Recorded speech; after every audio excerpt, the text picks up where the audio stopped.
क्या हो अगर एक दिन अचानक दुनिया का सारा ज्ञान, सारा नॉलेज चोरी हो जाए।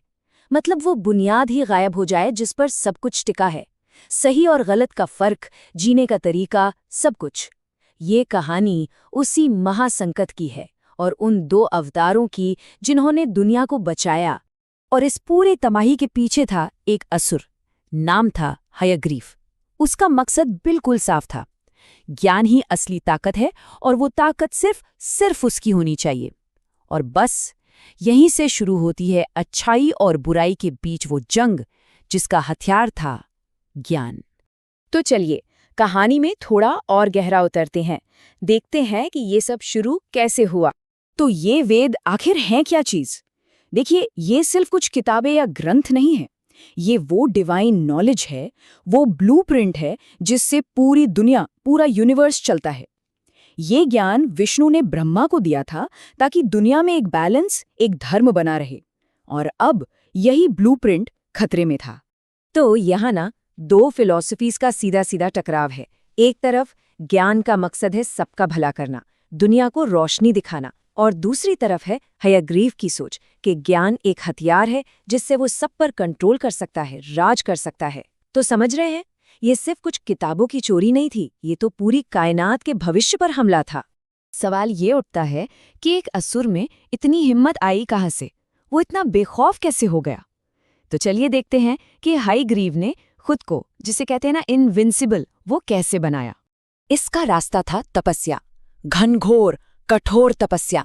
उसने देवी महामाया को प्रसन्न किया और मांगा अमरता का वरदान कि उसे कोई मार ही न सके। अब देखिए, अमरता तो कायनात के नियमों के खिलाफ है, तो वो तो नहीं मिली। लेकिन तब उसने एक ऐसी चालाकी चली, एक ऐसा वरदान मांगा जो अमरता से कम भी नहीं था। और वो शर्त क्या थी? उसने कहा, मेरी मौत सिर्फ और सिर्फ किसी दूसरे हयग्रीव के हाथों ही हो सकती है। अब हयग्रीव का मतलब ही होता है घोड़े के सिर वाला। उसे पूरा यकीन था कि अरे, मेरे जैसा दूसरा तो कोई हो ही नहीं सकता दुनिया में। बस वो खुद को एक तरह से अमर मान बैठा था। और इसी घमंड ने उसे वो करने की हिम्मत दी। जैसे ही ब्रह्मा ध्यान में थे, उसने मौका देखा और वेदों को चुरा लिया। और छुपाया कहाँ? समुंदर की सबसे गहरी अंधेरी खाई में। इसका असर तो फौरन दिखना ही था।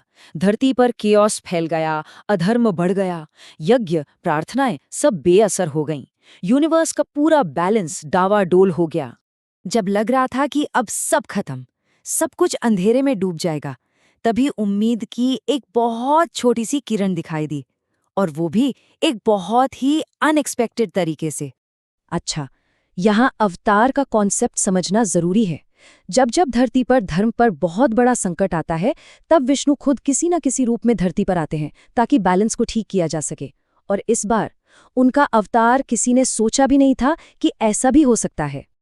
तो कहानी आती है राजा सत्यव्रत पर। एक दिन पूजा करते हुए उनके हाथ में एक नन्ही सी मछली आ जाती है। लेकिन ये कोई आम मछली नहीं थी। एक दिन में वो उनके कमंडल से बड़ी हो गई, अगले दिन एक बड़े बर्तन से भी बड़ी, फिर झील, फिर नदी। उसका आकार बस बढ़ता ही जा रहा था।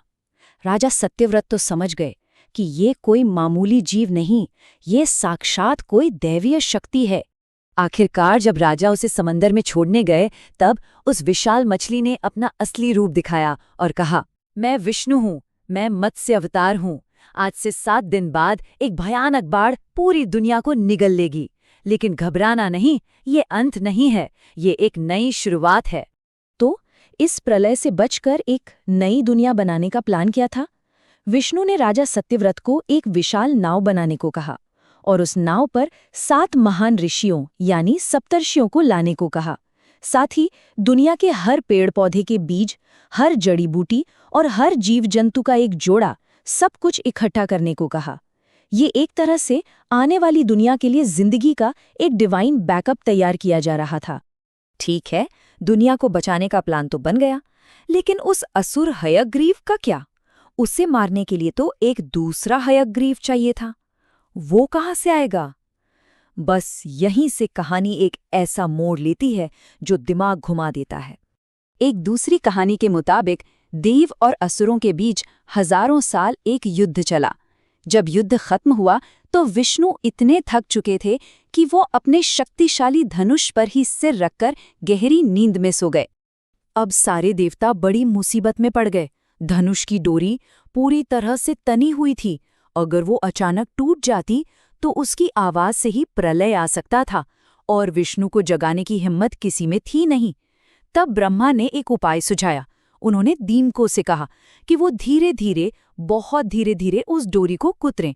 दीमको ने अपना काम शुरू किया और फिर एक पल आया जब वो डोरी एक जोरदार, कान फाड़ देने वाली आवाज के साथ टूट गई।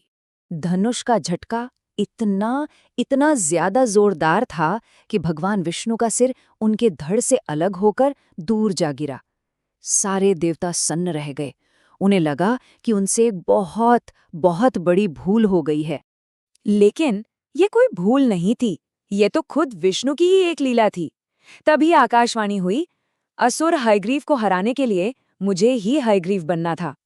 इसके बाद एक दिव्य घोड़े का सिर लाया गया और विष्णु के धड़ से जोड़ा गया, और इस तरह भगवान विष्णु ने वो रूप धारण किया जो असुर हयग्रीव का अंत करने वाला था। तो अब देखिए, सीन पूरी तरह से सेट है। एक तरफ महाप्रलय में डूबी हुई दुनिया है, दूसरी तरफ विष्णु अपने नए हयग्रीव अवतार में तैयार हैं, और अब होनी है ज्ञान को बचाने की आखिरी जंग। और ये लड़ाई सिर्फ दो ताकतों की नहीं थी, ये दो सोच की लड़ाई थी। एक हयग्रीव यानी विष्णु, जो ज्ञान को आजाद करके धर्म को वापस लाना चाहते थे, और दूसरा हयग्रीव यानी असुर, जो ज्ञान पर कब्जा करके पूरी दुनिया पर राज करना चाहता था। और आखिर में जीत हुई धर्म की। विष्णु के हयग्रीव अवतार ने उस असुर का अंत कर दिया। ठीक उसी वक्त मत्स्य अवतार ने समंदर की गहराइयों से वेदों को वापस निकाल लिया। प्रलय का पानी धीरे धीरे उतरने लगा। राजा सत्यव्रत की नाव मलय पर्वत पर जाके टिकी, और फिर सप्तर्षियों ने उस ज्ञान से एक नई युग की, एक नई दुनिया की नींव रखी। हजारों साल पुरानी ये कहानी आज भी उतनी ही रेलेवेंट है ना? आज हम इन्फॉर्मेशन एज में जी रहे हैं, जहाँ ज्ञान हर जगह है। लेकिन सोचकर देखिए, ये लड़ाई आज भी चल रही है। आज कौन है जो ज्ञान को, इन्फॉर्मेशन को सबके लिए फ्री करना चाहता है, और वो कौन है जो उसे कंट्रोल करके अपनी ताकत बनाना चाहता है? ये सवाल आज भी उतना ही अहम है।